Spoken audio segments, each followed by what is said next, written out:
rapaziada, beleza? Sejam bem-vindos aí no canal, tamo junto. Valeu pela participação de sempre. Acontece que é o seguinte, né? Muitos de vocês aí estão pedindo para eu falar de novo sobre esse caso do Kaká. Parece que não falaram sobre isso antes.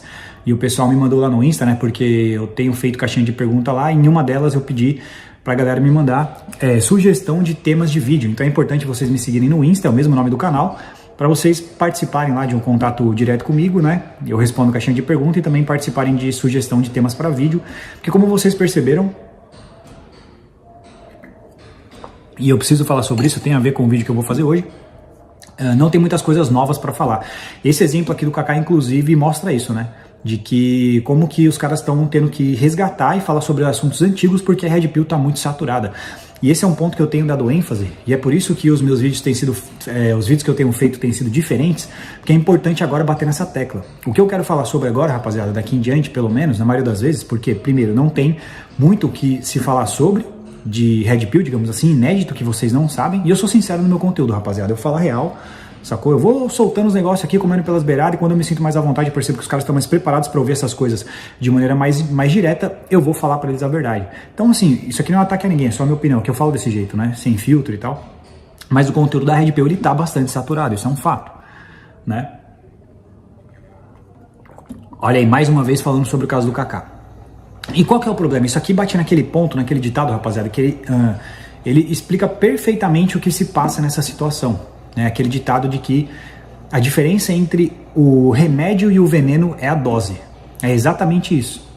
Né? Se você ficar se medicando demais, você pode acabar gerando um problema de saúde, na verdade, e ficando dependente daquela droga, que é o que pode acabar acontecendo como no caso semelhante como esse. Quando o assunto está muito saturado e você ficar repetindo, basicamente você pode acabar transformando os caras num monte de zumbi, porque você vai começar a colocar... não é mais Red Pill, sacou? Se partir para esse modus operandi, digamos assim, se passar dos limites, não é mais Red Pill. Aí virou ópio no cachimbo, sacou? É isso que acontece. Que a Red Pill, em grande medida, em vários sentidos, até fazer uma analogia mais uma vez com o medicamento, né? Ela é como se fosse um ansiolítico, digamos assim. Ela é como se fosse uma terapia para os caras.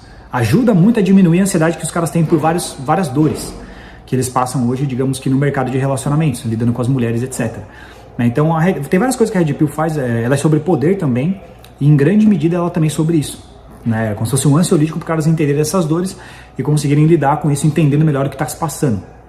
Tá? Então, o que eu quero fazer, pelo menos agora, é um conteúdo mais introspectivo que eu tenho feito daqui em diante. Primeiro porque, como eu falei, não tem mais... Muito difícil achar alguma coisa nova para dizer. Quando tiver, eu vou fazer, é claro. E segundo porque eu acho importante fazer esse tipo de conteúdo mais introspectivo, porque a diferença entre o remédio e o veneno é a dose. Né? Então eu quero falar mais sobre o indivíduo que está consumindo a Red Pill, digamos assim. Não necessariamente sobre alguma coisa exclusiva que eu posso trazer e comentar para vocês, como no caso do Kaká, que não tem. Né? O que a gente vai falar sobre o caso do Kaká? Vocês podem perceber que alguns caras estão mandando essas paradas que eu vi em alguns comentários, os caras escrevendo, que vocês já cansaram de ouvir a gente falando sobre isso. Né? Não, se aconteceu com o Kaká, imagina com nós que somos meros mortais. Tenho certeza que vocês devem ter lido isso por aí. Não, é isso que acontece quando o cara é muito bonzinho. Se o cara for muito bonzinho, ele vai se ferrar e etc. Esse tipo de coisa.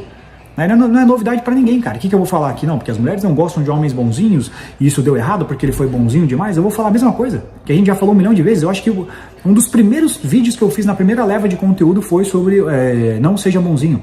Um homem que é muito bonzinho e etc. Tem um livro antigo sobre isso que se chama No More Mr. Nice Guy, do... Até lembro o nome do autor do cara, acho que é Robert Glover, alguma coisa assim. O que tem de inédito nisso? O que tem o que eu posso falar sobre isso que vocês nunca ouviram antes no conteúdo? Tá? Então tudo bem, agora qual que é o ponto com relação a isso, como eu disse, cara? O caso do Kaká, ele é o puro suco do ópio, entendeu? É uma droga com altíssimo nível de pureza, digamos assim. Por quê? São 3 principais elementos aqui que vão chamar a atenção dos caras, principalmente. Quais são? O primeiro elemento, que o Kaká basicamente é quase que um cara perfeito, digamos assim, né? Quase que um cara perfeito. O cara tem dinheiro, o cara tem aparência, o cara é inteligente, o cara é fiel. Eu acho que ele é um dos poucos caras ultra destacados, famosos, etc., que a gente pode botar a mão no fogo e dizer que ele não é infiel com a esposa dele, que ele nunca foi. Porque a maioria dos homens que tem muita grana, seja jogador de futebol ou não, muito famosos, cara, esses caras não conseguem ser fiéis. Porque eles têm muitas opções de mulheres. Eles são hipergâmicos, esses caras. Eles têm hiper opções de relacionamento de mulheres muito lindas. E é justamente por isso que na maioria das vezes eles vão acabar traindo as esposas. O Kaká, né, tem esse diferencial ainda. Então é praticamente quase um cara perfeito, né? Segundo ponto. Justamente foi por isso que a mulher dele cansou dele. Por ele ser um cara muito bonzinho. Que é uma outra dor que os homens têm muito. Essa é uma segunda dor dos homens. A primeira dor dos homens é justamente o peso que os caras têm. Eu vou chegar nesse ponto mais pra frente, tá?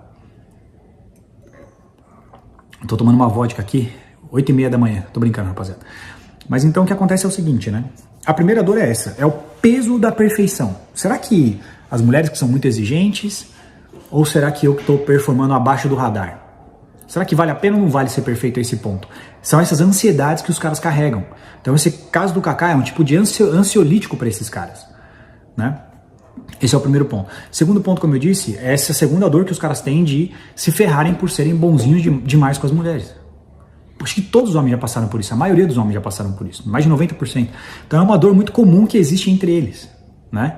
Se ferrar por ser muito bonzinho. E ela verbalmente ela disse, cara, isso é assim, é uma droga com um nível altíssimo de pureza, como eu disse. Cara, ela verbalmente disse isso. Eu cansei dele que ele era muito perfeito. Cara, isso é altamente viciante, cara. Você dá uma tragada, você cai de costas, você vira um zumbi na hora. Na hora você fica viciado. É muito puro, cara. Né? Cansei dele. Ela falou, e é o Kaká. Meu Deus, cansei dele porque ele era muito bonzinho. Rapaz do céu. Entendeu? Um negócio que... O cara dá uma tragada nisso. Na hora ele fica anestesiado, cara. Na hora ele fica anestesiado. Nem o Kaká foi bom o suficiente. Até o Kaká já sofreu com esse negócio de ser bonzinho. Então o problema não é comigo. Não é porque eu sou muito feio, não é porque isso e aquilo, não é porque eu tô abaixo do nível, como eu disse. Não, ele também. Entendeu? Na hora o cara... A ansiedade do cara desce na hora. Desce na hora. Só que como eu falei, como eu tô explicando, é paliativo. Isso. Vocês vão entender até o final do vídeo. Né? Mas é como se fosse um ansiolítico. E por último, a questão do medo da hipergamia. Porque ela pediu o divórcio. E tudo bem, ele é o Kaká, é outros 500. Mas para o homem comum, esse é um medo que muitos homens têm. Principalmente dentro da Red Pill de modo geral. É aqui que vai entrar, e vai ser o segundo vídeo que eu vou fazer sobre, o segundo tema que eu vou trazer aqui, desses da caixinha de pergunta que eu falei, que é sobre, o cara perguntou por que os MGTOW são mais tradicionalistas e eles não acreditam na honradinha. Tem tudo a ver com o que eu vou comentar agora, mas eu vou fazer um vídeo sobre isso, vale a pena, eu já anotei já. Tá?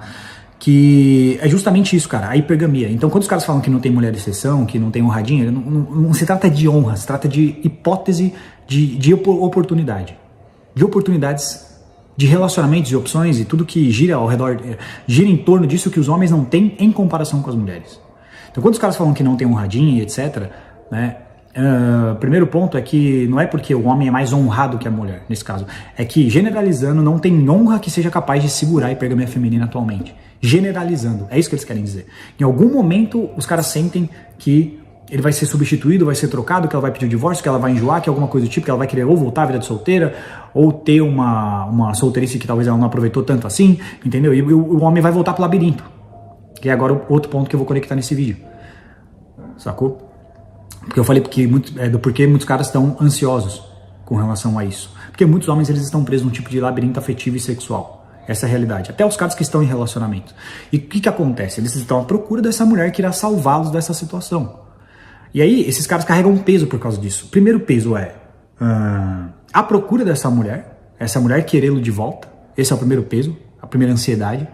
E a ansiedade também por ter que performar, praticamente ser perfeito. Então os caras têm esses dois dilemas nesse primeiro ponto, que é o quê? Cara, será que eu vou conseguir encontrar essa mulher? Será que essa mulher vai me querer um dia? E será que eu tô performando abaixo do radar ou será que elas que são exigentes demais? É uma ansiedade que os caras carregam dentro do labirinto. Sacou? A segunda, como eu disse, é esse fato de sofrerem por serem muito bonzinhos, né? De que ele é muito bonzinho com a mulher acaba largando ele. E o terceiro ponto é o medo de voltar pro labirinto por causa da hipergamia feminina que eles não têm. Então, é aí que eles vão falar que não tem mulher honrada, eles querem dizer que não tem honra que segura a hipergamia feminina atualmente. Em algum momento ela vai pedir o divórcio. Aí por isso que algumas pessoas dizem, mas por que você se importa com o divórcio? Os relacionamentos acabam. Porque o homem, é por um elemento aqui que isso incomoda os homens na Red Pill de modo geral. É a hipergamia, a mulher tem e o homem não. Então não é divórcio, separação, isso acontece, isso é normal. Só que para a mulher é diferente, porque ela volta ou ela vai para um mar de opções normalmente e o homem volta para o labirinto normalmente. Então esse é o medo dele, tá ligado? O medo dele é alimentar uma expectativa, fazer todo esse esforço, conseguir realmente às vezes sair, mas sendo que mais cedo ou mais tarde ele vai ter que voltar a tudo isso depois. E isso vai ser uma grande decepção para muitos, aparentemente. Tá? Não estou dizendo se está certo, se está errado, se você deve pensar assim, se eu penso assim. Eu estou comentando o que acontece muitas vezes. Beleza? Nessa configuração, digamos assim. E como eu falei, toda essa ansiedade que os caras sofrem por isso, o caso do Kaká é um ansiolítico muito forte para anestesiar e amortecer essa ansiedade. É isso que eu quero dizer. Tudo bem, eu entendo, beleza, só que como eu falei, a diferença entre o remédio, o medicamento e o veneno é a dose. O que acontece é que se você ficar se anestesiando muito com ansiolítico, você vai virar um zumbi. Por quê? Porque, e esse é outro ponto, querendo ou não, as mulheres são um fator motivacional. Certo? É um elemento motivacional. Para vários sentidos. Para o cara sair de casa, para o cara fazer algumas coisas. E muitas vezes o cara ele vai encontrar uma fuga da realidade, tá? Perdão. Eu não tô 100% ainda. Para que o veneno tá ligado ali no negócio. Então, veneno de matar dengue, que eu peguei dengue esses dias, né? Então, eu tenho que tomar cuidado agora. Acontece que é o seguinte, cara. Os homens vão acabar encontrando fugas da realidade. Esse é o ponto. Tudo isso aqui é uma introspecção que eu tô fazendo para você fazer essa autoanálise e entender a sua situação. Se isso vai te ajudar também ou não, né? E aí acontece que é o seguinte. Muitos homens, por causa disso, eles vão encontrar fugas da realidade para esse deserto afetivo e sexual que eles enfrentam. Através desses ansiolíticos, como eu disse, como no caso do Kaká, que tem um altíssimo nível de pureza, né? Pornografia. O ansiolítico, como eu disse, pornografia, junk food, videogame. Isso já está acontecendo bastante, né? E isso aqui, cara, pode piorar a sua situação, pode aumentar a sua ansiedade, pode fazer. E o que você vai fazer se aumentar? É um ciclo vicioso. Você vai aumentar a dose, né, dessas drogas aqui para fugir da realidade. Então, o que era para ser, como eu disse, o remédio, o medicamento acaba se tornando veneno.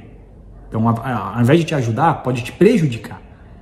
É isso que eu quero que vocês prestem atenção, basicamente, né? Então, todo esse caso do Kaká, ele meio que, primeiro ponto, como eu disse, ele tira um peso das costas dos homens de ser perfeito. Porque ele pensa o seguinte, será que eu estou operando abaixo? Ou será que as mulheres estão exigindo demais? Estão querendo alguém perfeito demais? Digamos assim, não. Elas estão querendo alguém perfeito demais. Então, o peso da rejeição, esse cara tira o peso das costas dele, da rejeição, essa ansiedade que ele sofre, e ele transfere para esse nível de exigência feminina. Não, a culpa é delas. Ele bota a culpa nelas. Sacou?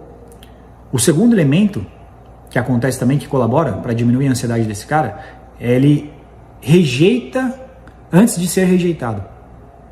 Então ele percebe toda essa configuração e para que ele não seja chutado para fora do jogo, se ele conseguir entrar nela, ele evita entrar.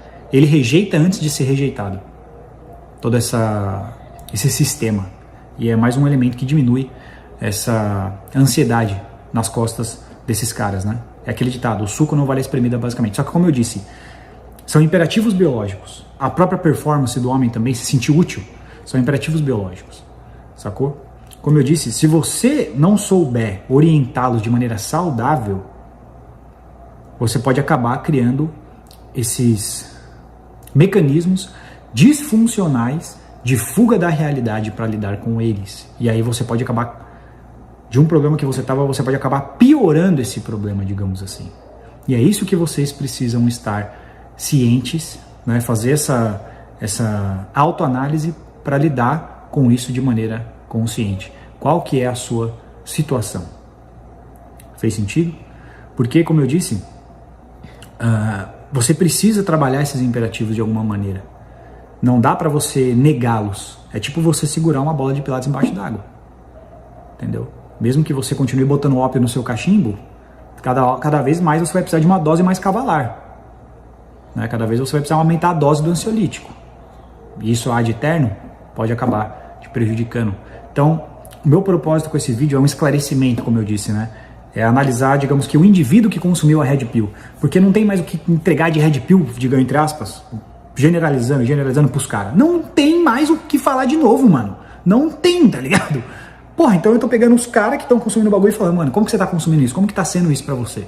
Né? Eu tenho feito vídeos, eu pretendo, e sempre que na medida do possível, fazer vídeos mais introspectivos sobre esses temas que já estão altamente saturados aqui no YouTube. Beleza, rapaziada? Então acho que é isso aí, tá bom? Deu 15 minutos, até a próxima.